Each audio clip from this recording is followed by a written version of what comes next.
So now let's move to the next question of 2 pointers on a string. This one is valid pointer 2, which is again an easy lead code problem, but I'll assure you, if you do not see or haven't seen the valid problem, palindrome problem, you need to check that again. But before moving, let's see a valid problem, palindrome 2.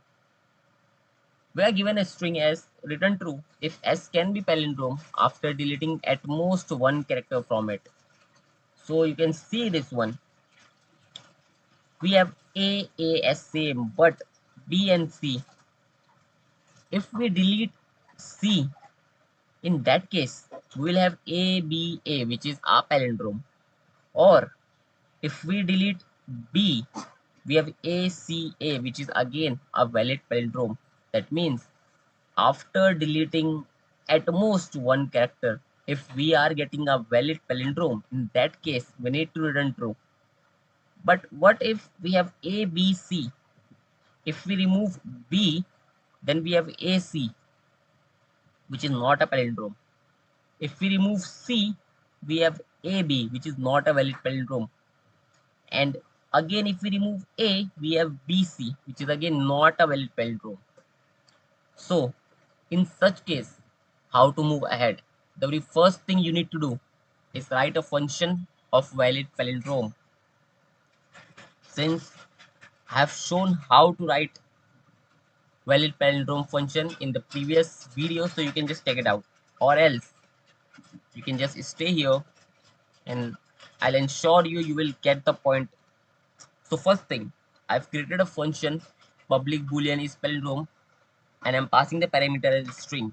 And since this is a 2 pointer problem, I'm passing one pointer I, which is starting from the very first pointer or very first index. That means it is starting from here, A, 0th index, and a integer J, which is starting from the very last index. That means C. Now, I need to ensure one thing. I should always be less than J. That means I should never exceed J. Now I need to check if s dot character at I, if it is not equals to s dot character at J, in that case I'll be returning false. Otherwise, let's move I by 1 point and J backwards by 1 point. And if when we come out of the loop, that means we reach the end point, so just return true. Okay. This one is a valid palindrome function. I have explained this briefly in my previous videos, so please check it out. Now, how to remove this one character and make it a valid palindrome? Let me show you here. Let's say we have race a car, a string. So at the 0th index, I have I, and at the very last index, I have J. Now, check it out. S dot character at I, which is R, S dot character at J, which is R. Since both are same, move I by 1 and J backward by 1. Again, check it out. A, both are same. Move by 1. Now we are here. C. Since again, these both are same, move I by 1. Now we have I here and move our J by 1. Now, look at this. Both are different, but what if we remove one of them? If I remove I, so we have A and RACACAR, which is a valid palindrome. And if I remove this A, again RACECAR, which is again a valid palindrome. So in that case, I got a point. Let me show you how to do this. First, I'll store s dot length in n variable. I'm using a pointer I, which is starting from 0, and J, which is starting from the very last index. I'm again checking while I is less than J. If s dot character at I if it is not equals to s dot character at j.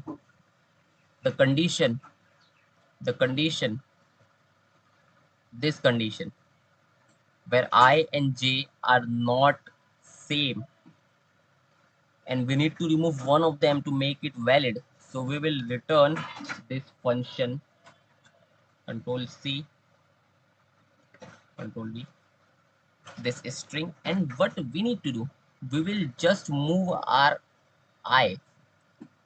Let's say my I is here.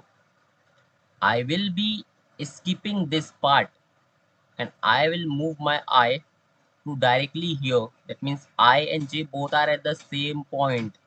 And if I and j both met at the same point, that condition says this is a valid palindrome. That means what I need to do, I just need to skip one of the index.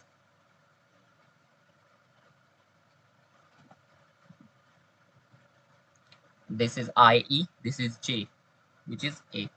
So I just need to skip this pointer. And the thing is, if I and j both met at the same point in a palindrome problem, that means this is a valid palindrome. So what I just do, I will skip by one position. And there is one more thing. What if I do one thing? I skip this A. What if I skip this A and directly jump to this E? That means I and J again both are at the same position. And when both I and j met at the same position, that says the condition is successfully filled. So again, we'll do I will be at the same position and we will skip by one position. That means j minus 1 since j is moving backward. That's the simple case. Otherwise, just simple thing. And we will be returning true. Let's try to submit the code. Okay, there's a mistake here. Yeah.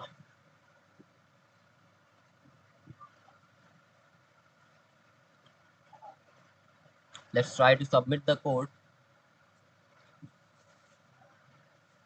And 477 of 477 test cases passed. That simply means now we need to find the complexity. And one thing I iterated till the midpoint. That means n by 2 distance covered by I plus the other n by 2 distance covered by j. And just look at the code. This function in the worst situation returns big O of n, since this one is also iterating, and here this while loop is also iterating. That means big O of n. That means the condition says we have big O of n for the is palindrome function and big O of n for the valid palindrome function. So we will end with big O of n only, which is the time complexity. And you can just look at the space complexity. Are we using any extra space? Absolutely no. In that case, it is constant. That means big O of 1 is the space complexity.